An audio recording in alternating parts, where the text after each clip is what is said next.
La vérité aux Français, c'est que de toute façon, ces élections, en fait, n'ont servi à rien. Voilà, c'est ça la vérité. La vérité, c'est que la France, elle est encore plus ingouvernable parce que d'élection en élection, la situation s'aggrave. D'élection en élection, on énerve de plus en plus le peuple français. Pourquoi d'ailleurs, au passage, il y a quelque chose qui me fascine, qui m'a beaucoup fasciné dans cette soirée que j'ai vue, enfin le morceau que j'ai vu, c'est qu'il y avait un débat où il y avait M. Bayrou, où il y avait M. Jean-François Copé, et qui expliquait à M. Glucksmann, qui expliquait à Mme, je ne sais plus comment, Céline Guettet, qui m'a paru très satisfaite d'elle-même, d'ailleurs. C'est une candidate, une députée des Insoumis. Il expliquait... D'ailleurs, on se demande pourquoi, d'ailleurs, au passage, Glucksmann était là, puisqu'il a été élu eurodéputé, donc il n'était pas candidat. Enfin bon, bref. On a vu M. Bayrou et M. Copé expliquer que le programme du Front populaire, tel que Mélenchon l'avait rappelé, était un programme qui mènerait la France à la ruine. Et les autres répondaient « mais non, c'est pas vrai du tout, c'est vous qui vous exagérez, etc. » Ce que j'ai trouvé extraordinaire dans toute cette histoire, c'est qu'à aucun moment, personne n'a parlé du fait que ce ne sont pas les Français qui dirigent la France. La France, elle est dirigée par la Commission européenne, à Bruxelles, par la Banque centrale européenne, à Francfort, et par les États-Unis pour tout ce qui est stratégique et géostratégie. Voilà. Personne ne l'a rappelé. Ni M. Mélenchon, qui a fait comme si la France était un pays libre et souverain. Devant le populo, les gens, ils ont cru comme si la France était encore en 81 ou qu'en 1936. Donc M. Mélenchon a dit « voilà notre programme ». Ça permettra de jouer les martyrs quand il sera évincé. M. Mélenchon mais c'était Mme Céline Guettet là, qui disait la même chose. Et puis de l'autre côté, on avait donc Bayrou, on avait Jean-François Copé qui disait « ce programme nous mènera à la ruine ». Mais ni les uns, ni les autres n'expliquaient aux Français, c'était quand même le moment de le leur dire, que ces programmes ne sont pas possibles compte tenu de notre appartenance à l'Union européenne et à l'euro et à l'OTAN. Parce que c'est toujours et encore et encore et encore le grand secret. Il est là le grand secret. C'est que ce programme ne sera pas appliqué. On peut d'ailleurs se demander si, au Rassemblement national, il n'y a pas eu une volonté délibérée de foirer ces élections au deuxième tour pour ne justement pas être appelé au gouvernement. Parce que tout le monde sait bien que le gouvernement qui va être nommé va au-devant des pires difficultés. On n'en parle pas dans la grande presse, mais il se trouve qu'il y a eu des mises en garde au cours du week-end émanant notamment du ministère allemand des Finances, mais également de la Banque centrale européenne, qui tirent la sonnette d'alarme. Les élites européistes, euro-atlantistes, les partisans, les gardiens de l'euro sont extraordinairement inquiets devant la situation de la France. Et il est bien évident que si d'aventure le gouvernement français commençait à dire qu'il va revenir à la retraite à 60 ans, c'est contraire aux orientations fixées par la Commission européenne depuis des années, avec le rapport des grandes orientations des politiques économiques. Donc ça veut dire que très vite, tout de suite, le gouvernement français serait sommé de venir à Bruxelles, c'est justifié, ou à Francfort, à la BCE, voire à Berlin devant le gouvernement allemand. Parce que je l'ai dit et je le répète, parce que Mme Guettet, M. Glucksmann, ils font semblant de rien. Ils sont pro-européens par ailleurs. Ils n'ont jamais dit la responsabilité des questions européennes. Lorsqu'ils incriminent Macron ou Mme Borne, ils ont raison de le faire, mais ils n'incriminent pas celui le donneur d'ordre. Parce que la vérité, c'est que M. Glucksmann, par exemple, il aurait fallu, s'il y avait eu un journaliste qui était là, qui avait dit « Mais attendez, M. Glucksmann, qu'est-ce qui se passe si M. Hollande est convoqué à Bruxelles, où on lui dit que ce n'est absolument pas possible de revenir sur la réforme des retraites, parce que ça revient sur un engagement européen. Et après, si M. Hollande se rend à Francfort, où la Banque centrale européenne dit « Cher ami, vous comprenez, Monsieur le Président, ça n'est pas possible, la France est déjà totalement hors les clous, la France est le mauvais élève de la zone euro, nous allons être obligés d'arrêter d'acheter vos obligations assignales du Trésor sur les marchés financiers, sur les marchés secondaires. » Ça veut dire que le taux d'intérêt sur l'euro, pour la France, va grimper de façon vertigineuse. C'est ça qu'avait à l'esprit M. Jean-François Copé quand il disait « la France est ruinée ». Mais Jean-François Copé, il n'a pas moufté dans cette mafia européiste. Il n'ose pas dire la vérité aux Français. La vérité aux Français, c'est que de toute façon, ces élections, en fait, n'ont servi à rien. Voilà, c'est ça la vérité. La vérité, c'est que la France est encore plus ingouvernable parce que d'élection en élection, la situation s'aggrave. D'élection en élection, on énerve de plus en plus le peuple français. Là, la gauche a pris une responsabilité colossale en faisant croire aux Français qu'il allait pouvoir retrouver les jours heureux du Conseil national de la résistance. J'ai vu que Mme Guettet se veut, je sais pas quoi, sur les services publics. Enfin, en fait, elle a, alors là aussi, c'est un peu comme un peu là, ce que je disais tout à l'heure pour le RN. Est-ce que les dirigeants du Front populaire sont complètement incompétents? Est-ce qu'ils ne connaissent rien aux contraintes qui nous lient à l'Union européenne, à l'euro, et aux contraintes juridiques, et aux menaces d'être déférés devant la Cour de justice de l'Union européenne, et aux menaces encore plus concrètes d'avoir une clé, qu'on nous fasse une clé dans le dos en nous disant si jamais vous faites ça, on ne rachète plus les obligations du Trésor, vous êtes en faillite? Est-ce qu'elle est au courant, Mme Guettet? Est-ce que M. Mélenchon, M. Faure sont au courant? Est-ce que M. Glucksmann est au courant? Et s'il est au courant, pourquoi il ne le dit pas aux Français, en fait? Voilà mes réactions. Vous voyez que je suis assez énervé, en fait, par ces histoires. Parce que malheureusement, il se passe que ce que je dis depuis 17 ans et demi. Et depuis 17 ans et demi, voilà, les Français, eh ben, ils votent comme les médias leur disent de voter. Voilà. Quelqu'un, parfois, je vois certains, ça fait 17 ans que je vois ça, des gens qui me disent, mais monsieur Asselineau, vous savez pas vous y prendre, il faut refaire votre campagne, etc., faut vous relooker, faut avoir des gens plus jeunes, faut avoir des gens plus ci, faut avoir des gens plus ça, etc. Mais malheureux, est-ce que vous avez vu qu'il y a des candidats du RN, ça a été souligné dans la presse, une candidate qu'on n'avait jamais vue, elle a fait 33%. Est-ce que vous avez vu qu'il y a des gens qui sont hyper connus, comme par exemple Dieudonné ou Francis Lalanne, ils ont fait 1% et 0,5%, pourtant aux Antilles où ils espéraient faire un carton. À la limite, il n'y a même plus besoin de faire des campagnes électorales. C'est d'ailleurs ce que j'ai compris aussi. Moi, pendant les européennes, j'ai fait des campagnes très nombreuses un peu partout.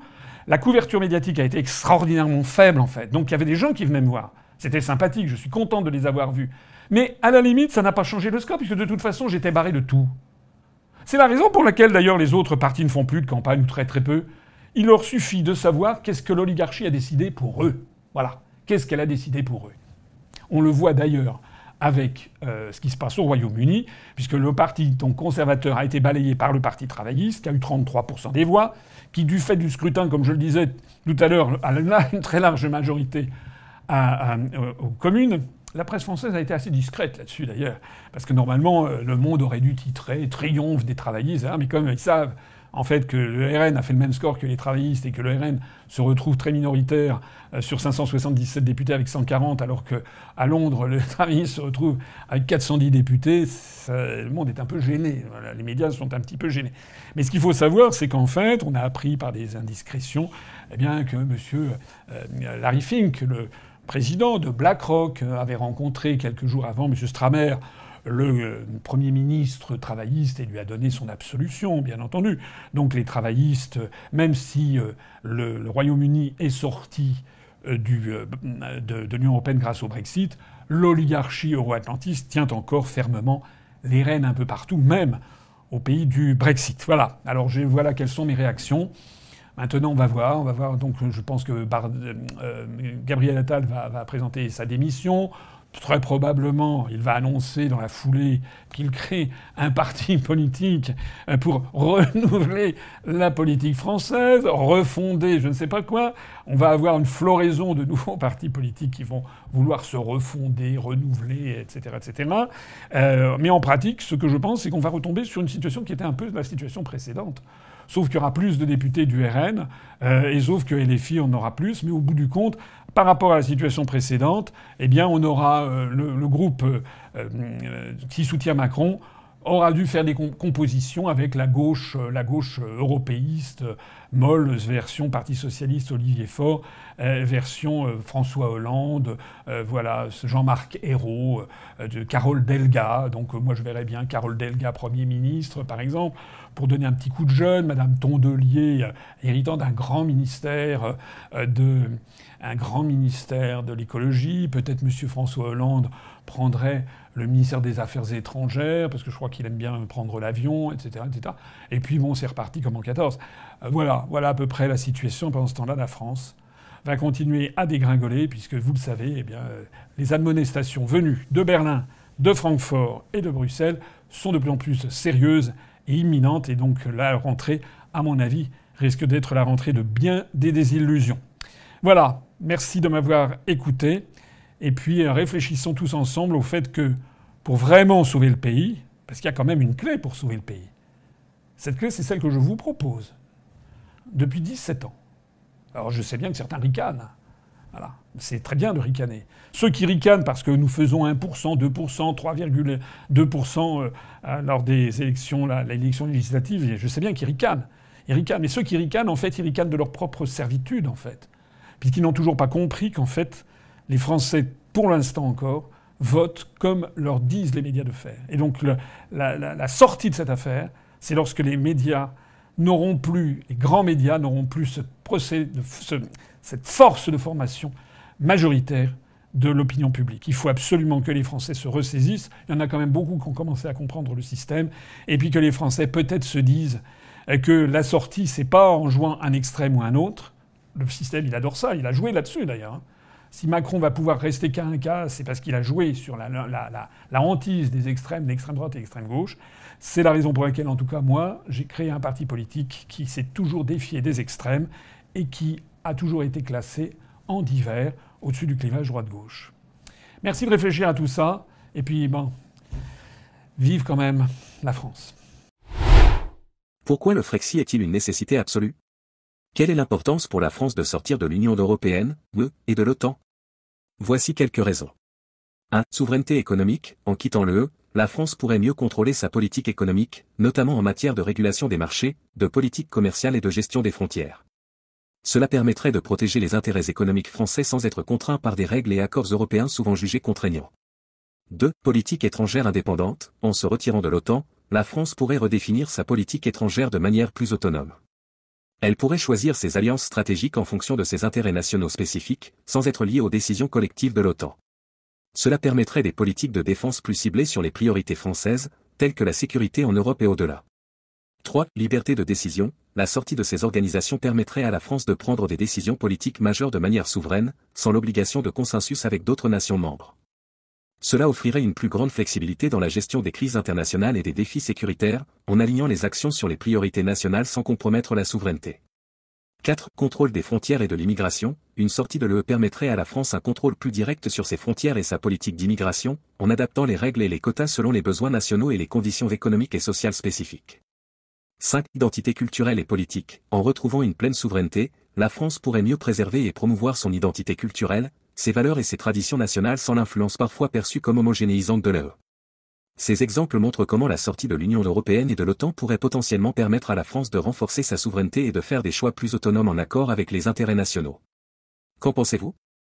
Dans son analyse des résultats du deuxième tour des législatives, François Asselineau critique les désistements et alliances entre les partis. Il cite l'exemple de la circonscription où Elisabeth Borne a été élue grâce au retrait d'un candidat de la France insoumise, FI, estimant que ce système ne reflète pas toujours la volonté des électeurs. Asselineau mentionne également les avantages et inconvénients d'un système proportionnel intégral, qu'il juge plus juste mais potentiellement source de fragmentation excessive de l'Assemblée nationale. Asselineau dénonce une stratégie médiatique visant à présenter le Rassemblement national, RN, comme un parti respectable jusqu'au premier tour des élections, puis à le diaboliser pour empêcher son accession au pouvoir. Il souligne que le RN attire l'opprobre à cause de certains candidats controversés ou incompétents, ce qui sabote ses chances. Selon lui, cette situation n'est pas due à un hasard mais à une manipulation médiatique. Bien que le RN ait augmenté son nombre de députés, passant de 89 à environ 140 à 150, Asselineau considère cela comme une victoire mitigée par rapport aux attentes. Il critique également le RN pour sa gestion de candidats problématiques, suggérant soit une incompétence, soit une stratégie délibérée de saboter ses propres chances. Asselineau conclut en affirmant que cette situation perdurera tant que le RN n'améliorera pas la sélection de ses candidats et que les médias continueront de manipuler l'opinion publique. Il prévoit que cette dynamique se répétera lors des prochaines élections, avec une montée du RN suivie d'une diabolisation orchestrée par les médias. Asselineau souligne que la majorité présidentielle, représentée par le parti Renaissance, anciennement La République En Marche, a également subi des revers importants. Le parti n'a pas réussi à obtenir une majorité absolue, ce qui complique la mise en œuvre de son programme législatif. Selon Asselineau, cette situation reflète une perte de confiance des électeurs dans le président Emmanuel Macron et son gouvernement, exacerbée par des réformes impopulaires comme celle des retraites. Il critique vivement la politique des alliances et des désistements, où des partis comme Renaissance, le Parti socialiste, PS, et les Républicains, LR, ont fait des accords pour barrer la route au Rassemblement national. Selon lui, ces stratégies de coalition masquent le manque de soutien populaire réel pour ces partis et manipulent le processus démocratique. Pour Asselineau, ces accords privent les électeurs du choix final de la politique à conduire, en forçant des alliances contre nature pour empêcher un parti d'accéder au pouvoir. Il mentionne également les résultats de la France insoumise, LFI, notant que LFI a réussi à obtenir un nombre significatif de sièges. En conclusion, François Asselineau exprime sa frustration face à un système électoral et politique qu'il considère comme fondamentalement défectueux et manipulé. Il critique l'absence de réelle représentation démocratique et la manipulation des électeurs par les alliances politiques et les médias.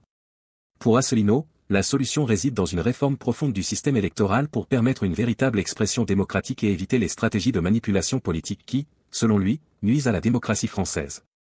Que pensez-vous de son analyse? Vos avis en commentaire. À très bientôt.